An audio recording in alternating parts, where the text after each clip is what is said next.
ആ മോളെ പോയി രണ്ടും പോയി. ഇല്ല, ചെറുതിന്റെ പണി കളയാൻ എന്നെ കൊണ്ട് സാധിക്കില്ല. അത് ഏറെയൊക്കില്ലാടിയാ. വലുതിന്റെ പഠിത്തം എന്തായാലും മുടക്കും. കാരണം അതിനും കൂടി ജോലി കിട്ടിയാ എന്റെ നടുവൊടിയും. ഇല്ലല്ല, അത് ഞാൻ പറഞ്ഞ കേൾക്കും. അതൊരു പാപമാ. ആ ശരിയെന്ന മോളെ, നീ എന്തെങ്കിലും ഐഡിയ വേണമെങ്കിൽ വിളിക്കാട്ടാ. ആ ശരിയെന്ന.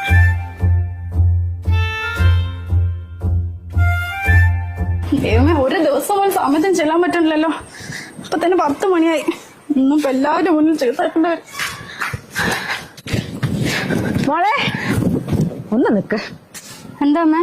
മോളെ, ആ ബക്കറ്റ് തുണിയെടുത്തിട്ട് ഒന്ന് മേലെ കൊണ്ട് ഉണങ്ങാനിടുവാ. എനിക്ക് കേറാൻ വയ്യാണ്ട മോളെ. ഇപ്പൊ തന്നെ സമയമേ. എന്തായാലും ഞാൻ 1 മണിക്ക് എത്തില്ലേ, അതെന്റെ ഇട്ടാ പോരെ? അപ്പോഴേക്കും മഴയായിരിക്കും മോളെ. ഇപ്പഴാണ് ചെറിയൊരു ഒഴിവ് കാണുന്നു.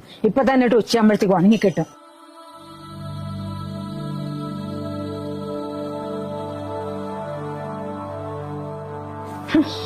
ഒരു ലോഡ് തുണിയുണ്ട്. അതൊക്കെ ഉണങ്ങാനിടുമ്പോഴേക്കും 11 മണിയാവും. അവന്റെ ഒരു PSC കോച്ചിങ് വന്നിരിക്കുന്നു.